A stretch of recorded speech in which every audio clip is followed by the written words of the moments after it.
দিলে এগুলো না। দেন ম্যাডাম। এই যে আপনার টাকা। আমার মায় মেলা জাল খায়, আমি পারি না। কি নাম তোমার?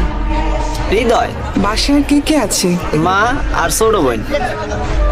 তোমার মা কি করে? মা আগে বাসা বাড়িতে কাম করতো, এখন পারে না। আমার কিন্তু আরো বাজার আছে, তুমি পারবে তো? পারমু ম্যাডাম, রমজান মাসে সবাই বেশি বেশি বাজার করে। আমার মায়েরে কইছি কালকে আমিও বাজার করবো। আসসালামু আলাইকুম। ওয়ালাইকুম আসসালাম। লিস্টের যে জিনিসগুলো আছে প্রত্যেকটা জিনিস 2টা করে দিবেন। জি আপা। না না না, এটা না, এটা না। ম্যাডাম এটা কি গাড়ির সামনে উঠাইয়া দিমু? না, এটা তোমার মাকে দিবে।